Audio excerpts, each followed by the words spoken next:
Tips के online coaching platform पर आप सबका स्वागत है। आज के इस लेक्चर में हम करेंगे यूनिट नंबर 4 का चैप्टर नंबर 8 जो हमारा डिफरेंशियल इक्वेशन उसकी सीरीज चली हुई है अपनी एग्जाम्पल की। एग्जाम्पल नंबर 6 तक हम पहुंच गए। 6 के कुछ पार्ट डिस्कस कर ले, बचे हुए पार्ट आज के इस लेक्चर में कंप्लीट करने की कोशिश हम करेंगे। तो कहाँ तक हमने कर लिया था? हमने 8 पार्ट तक डिस्कस कर लिया था। जो पार्ट नंबर 9 है, 9th पार्ट है, वो हम देखते हैं। Important 9th part. आप जल्दी से जल्दी सेशन को शेयर कर दीजिए और जो बच्चा चैनल पे फर्स्ट टाइम विजिट कर रहा है वो चैनल को सब्सक्राइब कर ले ताकि उसको आने वाली हर वीडियो का नोटिफिकेशन है वो मिलता रहे। अगर आपको लेक्चर अच्छा लगता है तो आप लास्ट में कमेंट करना बिल्कुल ना भूलें और शेयर जरूर करें। आपको एटलीस्ट 10 स्टूडेंट के पास शेयर करना है। जो जितना ज्यादा शेयर करता है उसका दिमाग उतना ही अच्छा चलेगा। कभी ये सोचो दूसरा पढ़ लेगा तो उसके नंबर मेरे से ज्यादा आ जाएंगे। इस तरह का कंपटीशन बिल्कुल भी आपको अपने दिमाग में नहीं रखना है। ये क्वेश्चन है e की x tan y dx plus 1 minus e की minus x second square y into में dy। ये क्वेश्चन आपका क्लियर है। कैसे करवा रखे मैंने? जब भी प्लस में दो टर्म है तो एक टर्म को आप राइट हैंड साइड ले जाइए। e की x tan y dx equal to minus 1 minus e की x second square y dy। अब क्या करना है? वेरिएबल सेपरेबल करना। आपको क्या करना है? वेरिएबल सेपरेबल मेथड, मतलब dx की साइड ये x वाला ले आओ 1 माइनस e की x इंटू dx और ये tan y इधर y की साइड हो जाएगा सेकंड स्क्वायर y अपॉन में tan y इंटू dy। अब आपको क्या करना है? Apply integral. क्या करना है? Apply integral both side. तो इंटीग्रल e की x अपॉन 1 माइनस e की x dx integral second square y upon में tan y इंटू में dy। आपको पता है tan x का डेरिवेटिव क्या होता है? Second square x। क्या होता है? tan second square x। और यहाँ पर अगर आप इसको करोगे तो इसका डेरिवेटिव e की x का डेरिवेटिव क्या होता है? e की x का डेरिवेटिव क्या होता है? e की x। तो यहाँ पर क्या फॉर्मूला अप्लाई हो जाएगा? ऊपर अगर उसका डेरिवेटिव है जो हम लास्ट लेक्चर में भी करके आए, नीचे फंक्शन है तो log mod fx हो जाएगा प्लस c। क्या फॉर्मूला हो जाएगा? नीचे फंक्शन है ऊपर उसका डेरिवेटिव है तो log mod fx हो जाएगा। आपको पता है जैसे ही आप e की माइनस x का डेरिवेटिव करोगे 1 का डेरिवेटिव 0, e की माइनस x का e की माइनस x का 1 मतलब माइनस e की x आएगा।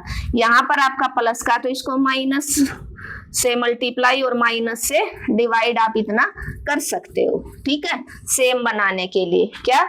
सेम बनाने के लिए। क्लियर है?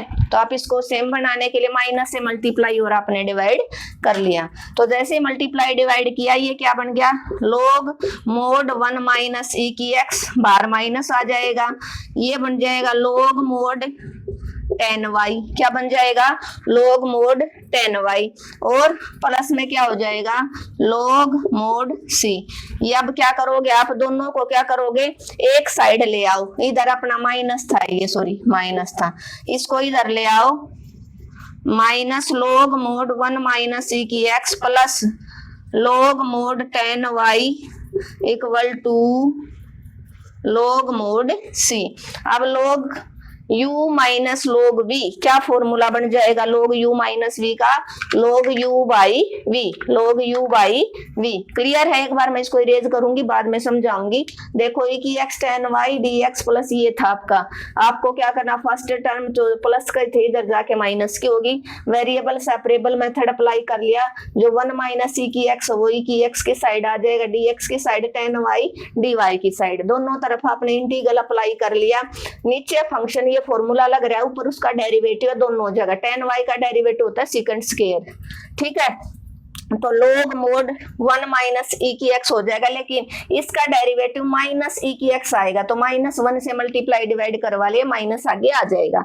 माइनस log mod 1 माइनस ई की x minus log mod 10y plus log mod c, ये माइनस का इधर आ गया, प्लस का हो गया। बस एक स्टेप रह गया, उसको मैं यहाँ पर कर दूंगी इरेज करने के बाद। आप इतने का स्क्रीनशॉट ले सकते हैं। क्या हो जाएगा,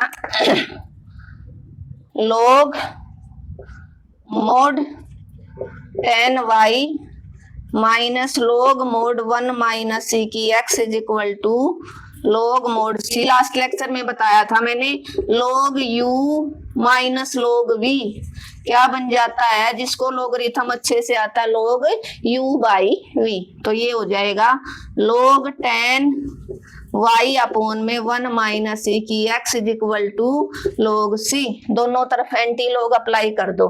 क्या कर दोगे आप, एंटी लॉग अप्लाई कर दो। जैसे एंटी लॉग अप्लाई करोगे तो लोगरिथम कैंसिल हो जाएगा। Apply anti log both sides, तो 10 y अपॉन में 1 माइनस c की x इक्वल टू आपका क्या आ जाएगा, c1, और ज्यादा से ज्यादा क्या हो जाएगा, इसको क्रॉस करवा दो, 10y की value c1 into 1 minus e की x आपका फाइनल आंसर हो जाएगा। क्लियर है, बिल्कुल इजी था, यहाँ तक हमने समझ लिया था। अब ये प्रॉपर्टी बन गई log u minus v, log u by v, u की जगह 10y, v की जगह 1 माइनस c की x, log c। दोनों तरफ एंटी लॉग अप्लाई कर दिया, एंटी लॉग से log कैंसिल आउट हो जाता है, log c को c1 बोल दिया, क्रॉस करवाते हैं, ये आपका फाइनल आंसर हो जाएगा। क्लियर है, इसी के साथ हमने एग्जाम्पल नंबर 6 का पार्ट नंबर कौन सा क्लियर कर लिया, 9th पार्ट क्लियर कर लिया। अब इसका पार्ट नंबर आपका 10th रहता है, पार्ट नंबर 10th आसान सा है बिल्कुल। 10th part, dy upon dx equal to 1 plus, कई बार रिपीट हुआ है ये question, 1 plus x plus y plus X Y, बहुत बार रिपीट हुआ है ये क्वेश्चन, इंपॉर्टेंट है भाई। तो आपको क्या करना, देखो सारा एक्स वाई सब कुछ इकट्ठा है, मिला हुआ है, अलग अलग नहीं दिख रहा। तो यहाँ से 1 प्लस एक्स प्लस यहाँ से y common out 1 plus x, इधर था आपका dy बाई dx। दोनों जगह से आपका क्या हो जाएगा, 1 प्लस एक्स कॉमन आउट, यहाँ 1 रह जाएगा, यहाँ y रह जाएगा। अब आप लगा दो वेरिएबल सेपरेबल मेथड, क्या हो जाएगा, dy की साइड में 1 प्लस वाई आ जाएगा और 1 प्लस एक्स के साथ dx। अब क्या करोगे, अप्लाई इंटीग्रल बोथ साइड्स, तो क्या हो जाएगा, dy अपॉन में 1 plus Y integral 1 plus X into dx। 1 by Y का इंटीग्रल क्या होता है, log mod 1 प्लस एक्स, क्योंकि इंटीग्रल ऑफ 1 बाई एक्स का क्या होता है, log mod x plus c। तो log mod 1 प्लस वाई, यहाँ पर 1 का अलग कर दो प्लस x का अलग कर दो, ठीक है, क्लियर है।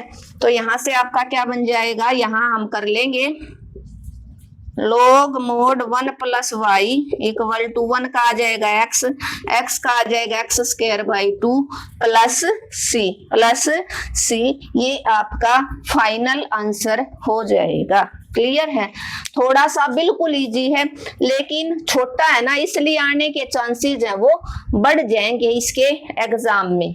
क्या था, dy by D X equal to 1 plus X plus Y plus X Y. तो आपने देखा पहली 2 टर्म में से कुछ कॉमन आउट, यहाँ पर दो टर्म, यहाँ वाई यहाँ भी है, यहाँ भी, इन पिछले वाली दोनों टर्मों में से आपने वाई कॉमन आउट निकाल लिया, तो अंदर बचा 1 प्लस एक्स। अब यहाँ से और यहाँ से 1 प्लस एक्स कॉमन आउट, यहाँ 1 बच गया, यहाँ वाई। अब वेरिएबल सेपरेबल मेथड आपने अप्लाई कर दिया, dy by D X equal to ये था, तो dy की साइड y आ जाएगा 1 प्लस वाई, इधर मल्टीप्लाई में डिवाइड में आ गया, 1 प्लस एक्स की साइड dx हो गया। ये 2 टर्म है तो दोनों आपका अलग अलग, 1 का इंटीग्रल अलग और dx का इंटीग्रल अलग हो जाएगा।